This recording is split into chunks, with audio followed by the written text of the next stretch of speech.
Delhi blast की जांच में हर दिन चौंकाने वाले खुलासे सामने आ रहे हैं। कश्मीर से लेकर फरीदाबाद की अल-फलाह यूनिवर्सिटी और नूह तक फैली इस खतरनाक साजिश को जांच एजेंसियों ने क्रैक कर लिया है और फरीदाबाद के व्हाइट कॉलर मॉड्यूल की जांच दिल्ली ब्लास्ट से पहले चल रही है। अब तक जांच में क्या कुछ बड़ा खुलासा हुआ है, इस रिपोर्ट के जरिए देखिए।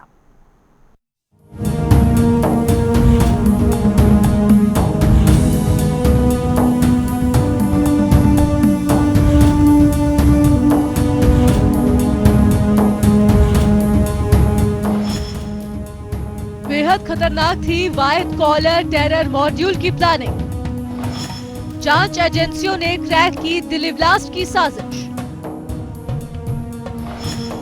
आतंकियों ने अल-फलाह को तैयारी तो छिपाने के लिए नूह को चुना। दिल्ली ब्लास्ट की जांच जैसे जैसे आगे बढ़ रही है, लगातार चौंकाने वाले खुलासे हो रहे हैं। दिल्ली ब्लास्ट को अंजाम देने वाले व्हाइट कॉलर फरीदाबाद मॉड्यूल की प्लानिंग बेहद खतरनाक थी।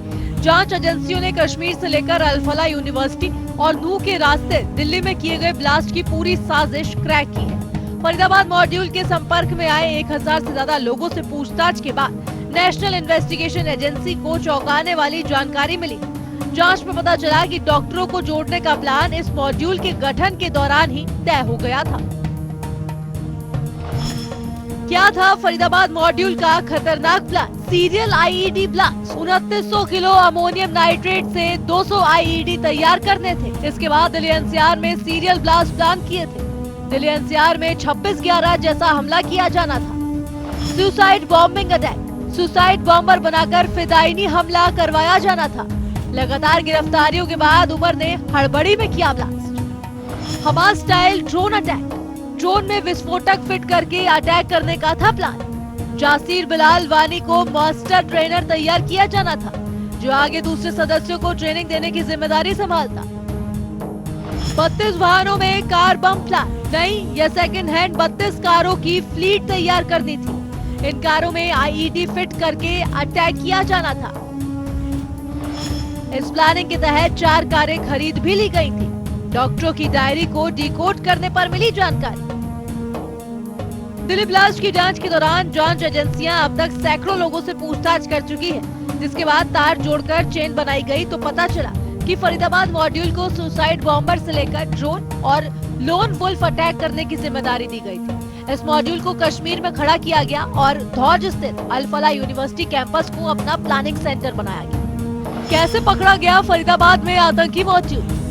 यहाँ पर बड़ा सवाल यह है कि फरीदाबाद में आतंकी मॉड्यूल इतने लंबे समय से चल रहा था।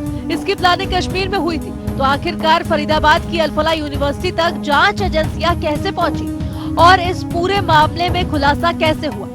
अब आपको जीएफएक्स के माध्यम से समझाते हैं कि आखिरकार इस पूरे आतंकी मॉड्यूल का खुलासा कैसे हुआ। अक्टूबर 2023 कश्मीर के कुलगाम जिले की एक मस्जिद में पहली मीटिंग हुई। मौलवी इरफान ने मुजम्मिल समेत कश्मीरी डॉक्टरों को दी जिम्मेदारी। अल-फलाह यूनिवर्सिटी को ऑपरेशन का बेस बनाने को कहा गया। जनवरी 2025 मॉड्यूल ने अल-फलाह यूनिवर्सिटी के पास किराए के कमरों में अमोनियम नाइट्रेट, हथियार और अन्य विस्फोटक सामग्री का स्टॉक जमा करना शुरू किया। 18 और 19 अक्टूबर 2025 श्रीनगर नौगाम इलाके में प्रोपेगेंडा पोस्टर मिले। जम्मू कश्मीर पुलिस ने मौलवी इरफान और जमीर को गिरफ्तार किया। पूछताछ में अल-फलाह यूनिवर्सिटी की भूमिका सामने आई। 30 अक्टूबर 2025 अल-फलाह यूनिवर्सिटी से डॉक्टर मुजम्मिल गिरफ्तार। फरीदाबाद में 12 टीमों ने बड़े पैमाने पर की सर्चिंग। 8 से 10 नवंबर 2025 डॉक्टर मुजम्मिल से पूछताछ से अहम लीड मिली। धौज गांव से 360 किलो अमोनियम नाइट्रेट बरामद। फतेहपुर तगा से 2563 किलो अमोनियम नाइट्रेट जब्त। सर्चिंग में AK-47 डेटोनेटर और 20 टाइमर भी मिले। इसी दौरान डॉक्टर शाहीन की भी हुई गिरफ्तारी। 10 नवंबर 2025 गिरफ्तारियों के दबाव में उमर उन नबी ने शाम 6:52 पर दिल्ली में लाल किला मेट्रो के पास I-20 कार में पैनिक ब्लास्ट किया। 11 से 16 नवंबर 2025 यूनिवर्सिटी के 3 डॉक्टर डिटेन किए। NIA ने आमिर राशिद को 10 दिन की कस्टडी में लिया। कुल मिलाकर 15 से ज्यादा लोगों की गिरफ्तारी हुई। 17 से 18 नवंबर 2025 ईडी ने अल-फलाह ग्रुप से जुड़ी 19 जगहों पर छापेमारी की। मनी लॉन्ड्रिंग मामले में अल-फलाह ग्रुप का चेयरमैन गिरफ्तार। 20 नवंबर 2025 एनआईए ने doctor Muzammil, doctor Adil, doctor Shaheen और मौलवी इरफान को 10 दिन की कस्टडी में लिया। अब तक की जांच में पता चला है कि फरीदाबाद मॉड्यूल ने अल-फलाह यूनिवर्सिटी के आसपास के क्षेत्र में लॉजिस्टिक्स और स्टोरेज सेंटर बनाया, तो नूह जिले में विस्फोटक असेंबलिंग और छिपाने के लिए स्लीपर सपोर्ट का प्लान बनाया था। जांच एजेंसियों ने 18 अक्टूबर को कश्मीर में पोस्टर मिलने के बाद से करीब 400 जगहों पर सर्च ऑपरेशन चलाकर 1000 से ज्यादा लोगों से पूछताछ की। जांच के दौरान 73 गवाहों से फरीदाबाद के मॉड्यूल को लेकर कंफर्म किया गया। यूनिवर्सिटी से जुड़े 200 लोगों को भी रडार पर लिया गया, जिससे अहम काफी जानकारियां जांच एजेंसियों को मिली। ब्यूरो रिपोर्ट, जनता टीवी।